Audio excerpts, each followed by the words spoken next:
Las ideas de poder combinar las imágenes con el sonido sincronizado son casi tan antiguas como el cine en general, pero hasta finales de los años 20 casi todas las películas eran mudas. A través de los primeros pasos y experimentos de poder mezclar audio y sonido, hasta la revolucionaria película sonora The Jazz Singer, el cine va a vivir una época agitada e innovadora, una etapa llena de posibilidades y nuevas ideas para muchos, pero traumática y dolorosa para otros. En esta nueva guía básica, acompáñanos a ver los impresionantes cambios culturales y sociales que trajo la revolución del cine sonoro. ¿Qué onda? ¿Cómo andan nuestros críticos favoritos? Nosotros somos los hermanos Ramis y les damos la bienvenida a todos ustedes a la Casa del Crítico, el espacio donde nos dedicamos a compartir toda nuestra pasión por el séptimo arte. Antes de empezar, no te olvides suscribirte y activar la campanita para no perderte nuestros futuros videos. El cine sonoro es aquel que incorpora en las películas sonido sincronizado o tecnológicamente aparejado con la imagen. Por su parte, el cine mudo es aquel que no posee sonido y consiste únicamente en imágenes. Antes de la existencia del cine sonoro, los cineastas y proyectistas se habían preocupado por crearlo, porque el cine nace ya con esa misma voluntad y esa idea de superar el silencio. Raras veces se exhibía la película completamente muda. Por ejemplo, los hermanos Lumière en 1897 contrataron un cuarteto de saxofones para que acompañase a la proyección de la película en su local de París. Hacia 1926, el cine mudo ya había alcanzado un gran nivel de desarrollo en cuanto a la estética de la imagen y el movimiento de la cámara. Había una gran producción cinematográfica en Hollywood y el público se contentaba con las películas producidas. No se exigía que los personajes comenzaran a hablar, ya que la música aportaba el dramatismo necesario. Los primeros experimentos con el sonido en el cine llegaron de la mano del físico francés Demeny, quien en 1893 inventó la fotografía parlante. Charles Pathé combinó fonógrafo y cinematógrafo. En la misma época, Léon Gaumont desarrolló un sistema de sonorización de películas que presentó en la Exposición Universal de París de 1900. En 1918 se patentó el sistema sonoro Triergon, que permitía la grabación directa en el celuloide. Pero el invento definitivo surgió en 1923, el fonofilm, creado por el ingeniero Lee de Forest, quien resolvió los problemas de sincronización y amplificación de sonido, ya que lo grababa encima de la misma película. Así rodó 18 cortos para promover la técnica, entre uno de ellos de 11 minutos de Concha Piquer, que se consideraba la primera película sonora en español. No obstante, por falta de financiamiento, el invento se postergó hasta 1925, año en que la compañía Western Electric apostó por él. En 1927, los estudios Warner Bros. Se encontraban en una situación financiera muy delicada y apostaron por integrar el nuevo sistema de sonido Vitaphone, sistema en el cual la banda sonora estaba presente en discos sincronizados con la proyección.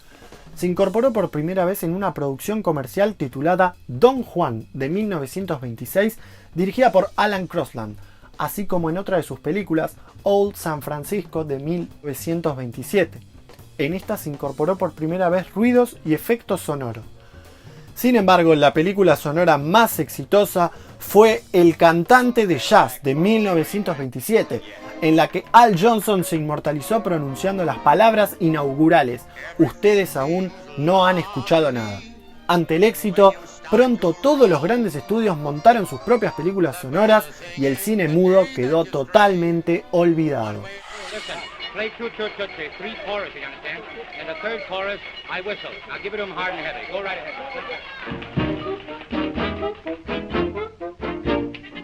Toot, toot, tootsie, goodbye.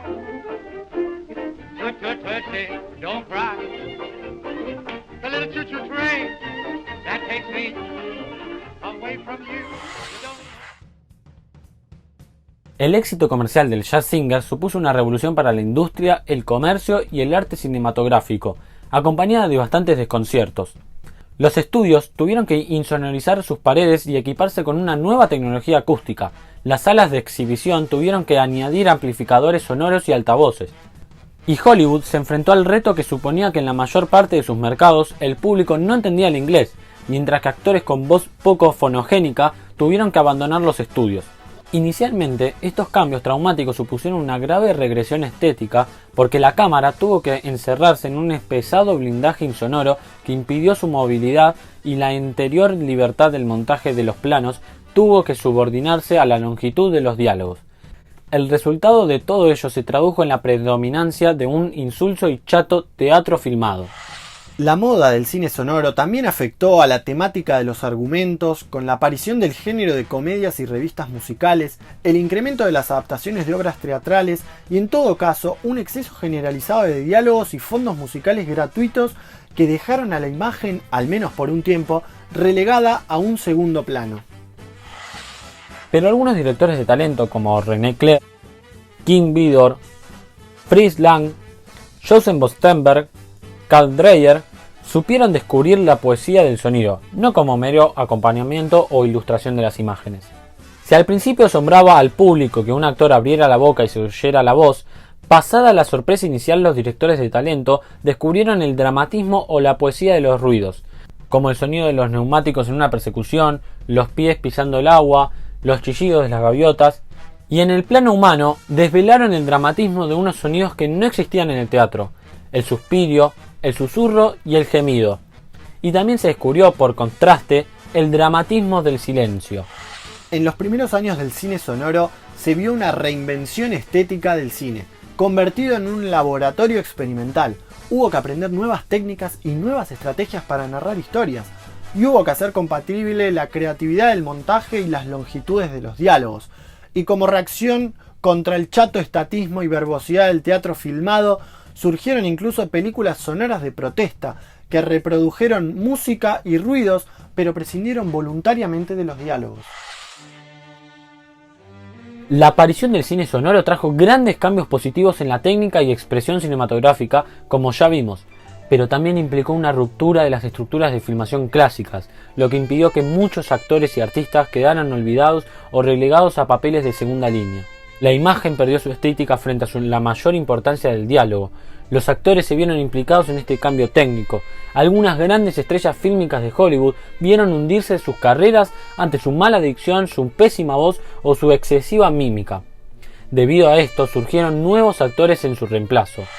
Antes de terminar, les recomendamos 3 excelentes películas que retratan esta transición del cine mudo al sonoro.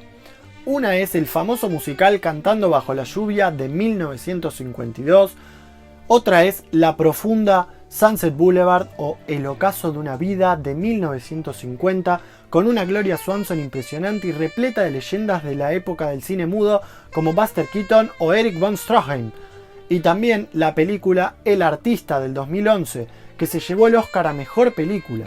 Esta última tiene directamente el estilo de una película muda en blanco y negro.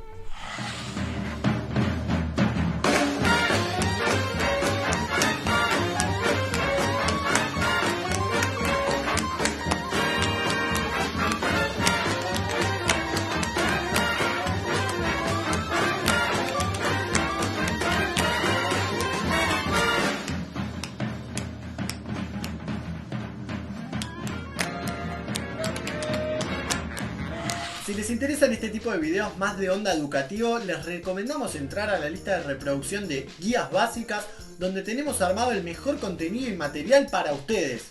Si te gustó el video, dale like, compartilo y suscríbete. No te olvides de darle clic a la campanita para no perderte futuras notificaciones dentro del canal. Muchas gracias a todos, les mandamos un saludo y hasta el próximo video. Chao, nos vemos.